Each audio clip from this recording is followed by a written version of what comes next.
Question 1. Which is the correct name for a geometric figure in this diagram? Well, overall, this is a line. So if you mentioned that it's a line, that's fine. If you said this was line GM, that'd be all right. I would even go so far as to say it has segments within it. And we can name individual ones, like for instance segment EM, and so on and so forth. Even rays. You even have rays, you can mention it. So if you want to say I had ray EM, that'd be okay too. Question 2. Describe the diagram below using correct geometric words. We could say that this is segment SP intersecting ray TR, excuse me. That'd be a correct way of saying all that. Okay, for questions 3 through 7, we're going to use this diagram, and SUT is 25 degrees. So before I even answer any more questions, let's see if I can figure out some more information here. If this angle is 25 degrees, that means that this angle is also 25. And if this angle is 90 degrees, that means that this angle is also 90 degrees. So 90 minus 25, that'll tell me how big this angle is, which in this case will be 65 degrees. And then that's 90 degrees, so this angle here is congruent to this one. So this is 90 plus 65, so that would be 155 degrees. All right, so going through the questions now. Question number 3, name another angle that measures 25 degrees. Well, angle PUQ would be sufficient to name that. Name a pair of complementary angles. So complementary means they add up to 90 degrees.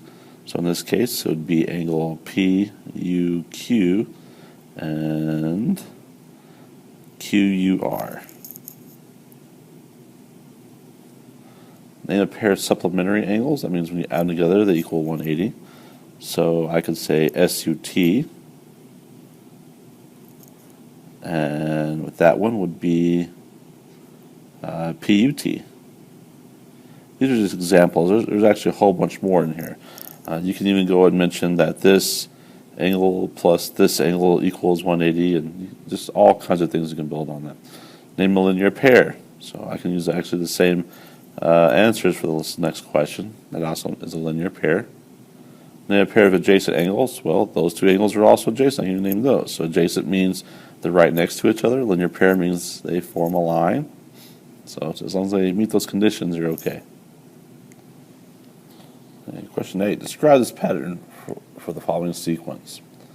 All right, so it looks like that my number is a multiplication of. All right, so I'm describing this pattern. Looks like that this is each number is a multiple of 3, so that's a good thing. So let's think of it this way. This is my first, this is my second, third, so on and so forth. So my n value, I want to come with a number. So let's say maybe n minus 1 times 3. I wonder if that would work. So 3 times 1 minus 1 is 0, times 3 is 0. Okay. My second spot, 2 minus 1 is 1, times 3 is 3. Okay. 3, that would be 2 minus 1. Right, 2 times 3 is 6, so that's not going to work. So a bad equation. So this is kind of the way you want to generate a formula or some kind of describing the pattern. If you want to literally describe that your number is increasing by 3 and then it's building on top of itself. So like, for instance, this next one is 3 times 3, 3 times 7, 3 times 1, 3 times 0, 3 times, 3 times 27, 3 times 15, 3 times 31. So that's how it's kind of building it from each other. So somehow the second number in the pattern is building up very fast. So that's how you need to figure out how these numbers are generated, though, to finally figure out your answer. All right, so anyways, just describe the patterns. If you have something along the lines that your numbers are multiples of 3 and increasing by a stretch every time, that's fine. So just general description of your pattern is fine. Okay, question number 9. State or describe a counterexample for each conditional statement. Okay, so first one, x squared equals 25, so x equals 5, right? Well, how about if x equals negative 5? Would that work? Negative 5 times negative 5 is 25, so that would be a counterexample. Part B, if 3 points A, B, C are collinear, then B is between A and C. Well, I could draw an example where B is not between A and C. So that would be a counterexample of that one. If a triangle is obtuse, then it cannot be isosceles. Well, how if I do this? Obtuse triangle. Let's say this was 5 degrees, this is 5 degrees. That means that this one's going to be 170. That would be obtuse and isosceles. Okay, moving on. Question number 10. Write the inverse and the contrapositive of each statement. All right, so inverse simply negates it. Contrapositive simply switches it around. Wait, did I say that right? All right, so for if it's raining indoors, if it is raining, then I say indoors.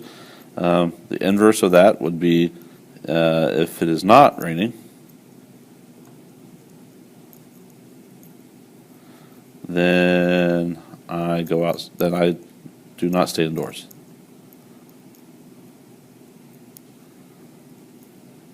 And the other one just switches your hypothesis and conclusion around. So if I stay indoors,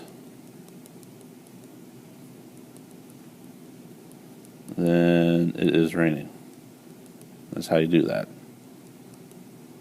And for if I have a hammer, then I hammer in the morning. So you can add knots into it. If I do not have a hammer, then I do not hammer in the morning. If I have, and to the other one, switching them around, if I hammer in the morning, then I have a hammer. So there you go. Okay, and question 11. Now we're going to complete this 2-column proof providing the reasons for each statement. All right, so the first one, this is always given. All right, so how do I get from this step to this step? We multiply, so multiplication property. And then from this step to this one, we added 5 to both sides. So that would be addition property. And then we divided by 3, so division property. Pretty simple, straightforward answers. All right, question number 12. Question 12. The coordinates of the vertices of a triangle are at -4, 6, 4, -2, and -6, -4. And when we see letters like this means it wants you to find the distance between these points. So we're going to use the distance formula. D is equal to the square root of x1 minus x2 squared plus y1 minus y2 also squared. Plug my numbers right into my formula. So for the first one, that's going to be -4 minus 4 squared plus 6 minus -2, also squared, and don't forget to square root that. And I'm going to tell you right now, if you have a calculator, use a calculator, don't try this by hand. I see lots of errors occur when people attempt these kind of questions by hand. Just type them in as you see it.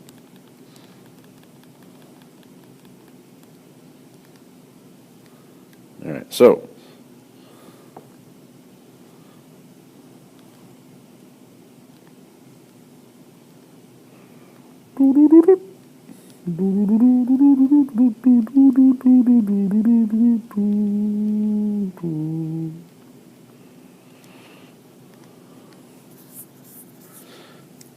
so my answer I got was 11.31. Did you get 11.31? I hope so. Okay, same thing for BC. So 4 minus -6. I'm going to square that plus -2 minus -4. Also squared. Again, type that right into your calculator and get an answer.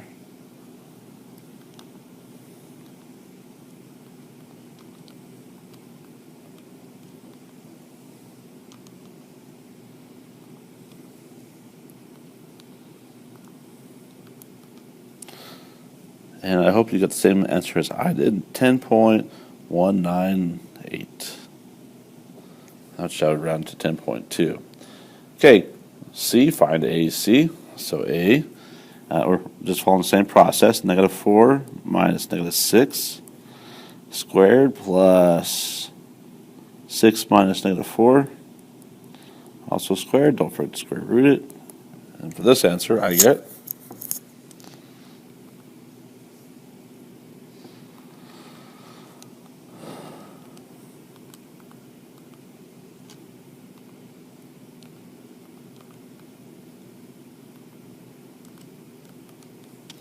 10.198 again. All right, so let's move on. Question 13.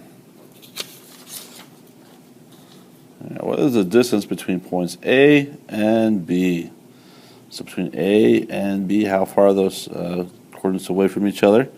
All right, so it's distance formula again, just like the last set of questions.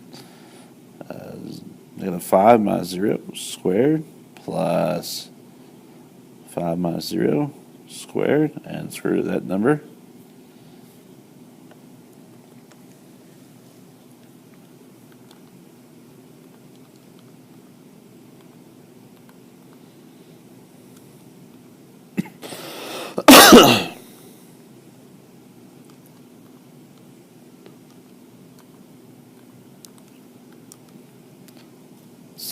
.07 units long.